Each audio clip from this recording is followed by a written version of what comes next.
Hi friends, வணக்கம். இது ஒரு மோட்டிவேஷனல் வீடியோ. நாளை மறுநாள் ESIC எக்ஸாம் எழுத போறீங்க. நல்லா எழுதுங்க. இதுவரைக்கும் நீங்க ப்ரிப்பரேஷன் பண்ணது பெரிய விஷயம் கிடையாது.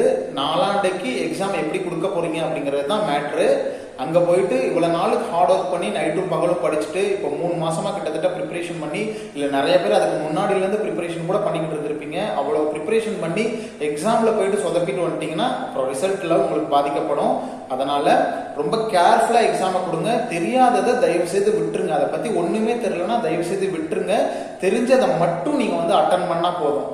இதுல பாத்தீங்கன்னா உங்களுக்கு ஒவ்வொரு கேட்டகரிக்கும் இவ்வளவு மார்க்ஸ் எடுத்தாவே போதும் அப்படின்ட்டு ஒரு கிரைட்டீரியா இருக்கு. ஸோ அந்த கிரைட்டீரியாவை நீங்க அச்சீவ் பண்ணீங்கன்னாவே மேக்ஸிமம் உங்களுக்கு ரிசல்ட் வந்துடும். ஸோ ஒவ்வொரு கேட்டகரிக்கும் எவ்வளவு மார்க்ஸ் எடுக்கணும் அப்படின்னு நம்ம ஆல்ரெடி நிறைய வீடியோஸ் போட்டிருக்கோம். இந்த வீடியோட கடைசியில் உங்களுக்கு கனெக்ட் பண்றேன், அதையும் போய் பார்த்துக்கோங்க. அப்புறம் நிறைய பேர் எக்ஸாம்க்கு என்னென்ன எடுத்துட்டு போகணும் அப்படிங்கறது கேட்டிருக்கீங்க. ஸோ அதுவும் ப்ரிகாஷன்ஸா நம்ம என்னென்ன பண்ணணும் என்னென்ன பண்ணக்கூடாது அப்படிங்கிற ஒரு இன்ஸ்ட்ரக்ஷனும் நம்ம போட்டிருக்கோம். அதையும் போடுறேன் இந்த வீடியோட கடைசியில், அதையும் போய் பார்த்துக்கோங்க. கண்டிப்பா உங்களோட ஹால் டிக்கெட் எடுத்துட்டு போகணும். உங்களுக்கு என்ன ஐடி ப்ரூஃப் நீங்க உங்களுக்கு கொடுத்துருக்கீங்களோ அதை எடுத்துட்டு போகணும். ஐடி ப்ரூஃபும் உங்களோட ஹால் டிக்கெட்டும் உங்களுக்கு மேட்ச் ஆகணும். பிளாக் பால் பாயிண்ட் பென், இது மூணும் நீங்க கண்டிப்பா எடுத்துட்டு போகணும். எக்ஸாம் சென்டருக்கு குறைஞ்சது ஒரு 2 மணி நேரத்துக்கு முன்னாடி போய் அங்க அட்டெண்டன்ஸ் போட்டுருங்க. அப்பதான் நீங்க எந்த ஒரு டென்ஷன் இல்லாம எக்ஸாம் கொடுக்க முடியும். எக்ஸாம் சென்டர்ல என்ன தெரியுதோ அதை மட்டும் அட்டன் பண்ணா போதும். நீங்க அதிகபட்சம் நீங்க ஒரு 7-8 கொஸ்டின்ஸ் அதுவும் டவுட்ஃபுல்லா இருக்கிறத மட்டும் தான் நீங்க 7-8 கொஸ்டின்ஸ் வரைக்கும் நீங்க தப்பா பண்ணலாம். அதுக்கு மேல எல்லாம் போனீங்கன்னா கண்டிப்பா உங்களுக்கு ரிசல்ட் வரது நல்லா ரொம்ப கேர்ஃபுல்லா நீங்க எக்ஸாம் கொடுக்கணும். 0.33 உங்களுக்கு நெகட்டிவ்ல போச்சுன்னா கூட, இன்கேஸ் உங்களோட கேட்டகரியிலயோ எந்த கேட்டகரியா இருந்தாலும் பரவாயில்ல, உங்களுக்கு 0.33 போச்சுனாவோ 0.5 போச்சுனாவோ கடைசியில செலக்ட் ஆகிறவங்க கூட அந்த 0.5ல உங்களுக்கு ரிசல்ட் போறது கூட சான்சஸ் இருக்கு. அதனால ரொம்ப கேர்ஃபுல்லா நமக்கு எவ்வளவு மேக்சிமம் அட்டன் பண்ண முடியுமோ அட்டன் பண்ணுங்க. ஆனா அதுல உங்களுக்கு நெகட்டிவ் போகக்கூடாது. ஸோ தெரிஞ்சதை மேக்சிமம் நீங்க அட்டன் பண்ணுங்க. அது உங்களுக்கு 90 கொஸ்டின் தெரிஞ்சா 90 அட்டன் பண்ணலாம். ஆனா அது எல்லாமே உங்களுக்கு கரெக்டா தெரிஞ்சதா இருக்கணும். அதிகபட்சம் போனா ஒரு 7-8 கொஸ்டின் தப்பாகலாம், ஒரு 10 கொஸ்டின் அதிகபட்சம், அதுவே அதிகபட்சம் தான். அதை தாண்டி உங்களுக்கு போச்சுன்னா கண்டிப்பா உங்களுக்கு ரிசல்ட் வராது. அதனால இதை ஒரு மைண்ட்ல வச்சுக்கிட்டு நீங்க எக்ஸாமை அட்டன் பண்ணணும். ரொம்ப கூலா கான்பிடென்ட்டா நீங்க நிறைய நல்லா படிச்சிருக்கீங்க. எக்ஸாமை நம்ம நல்லபடியா கொடுப்போம். கண்டிப்பா செலக்ட் ஆயிடுவோம்.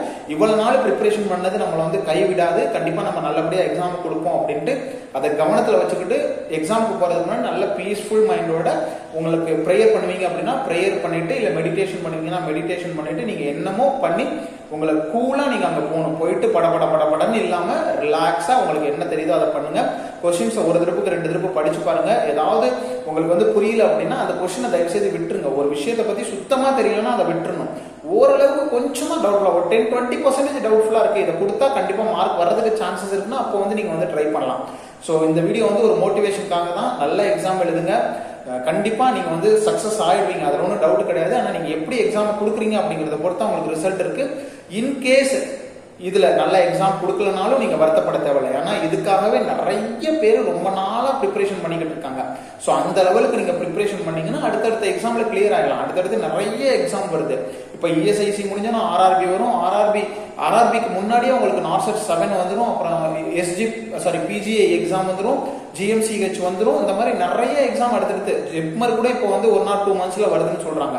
ஸோ மாதிரி அடுத்தடுத்த எக்ஸாம் வந்துகிட்டே இருக்கும். நீங்க தொடர்ந்து படிச்சுக்கிட்டே இருந்தீங்கன்னா ஏதாவது ஒரு எக்ஸாம்ல சக்சஸ் ஆயிடலாம். கண்டிப்பா நல்ல சேலரியில ஜாப்ல உட்காந்து லைஃப் அழகா செட்டில் பண்ணிக்கலாம். ஸோ இதுல எந்த டவுட்டும் கிடையாது. வீடியோவை மறக்காம உங்க ஃப்ரெண்ட்ஸுக்கு ஷேர் பண்ணிக்கோங்க. வீடியோ யூஸ்ஃபுல்லா இருந்தா லைக் பண்ணிட்டு, இது சம்பந்தமா உங்களுக்கு எக்ஸாம் எப்படி அட்டன் பண்ணணும், வேற என்னென்ன எடுத்து போகணும், வேற என்ன டவுட் இருந்தாலும் நம்மளோட கமெண்ட் செக்ஷன்ல சொன்னீங்கன்னா நான் ஃப்ரீயா இருக்கப்போ உங்களுக்கு ரிப்ளை பண்றேன். விஷயம் ஆல் தி பெஸ்ட். எனக்கு பேசணுங்கிறவங்க ஜாயின் பட்டன்ல ஜாயின் பண்ணிக்கோங்க. தேங்க்யூ. நல்லா எழுதுங்க, சக்சஸ் ஆகிடுவீங்க, கவலைப்படாதீங்க. All the best.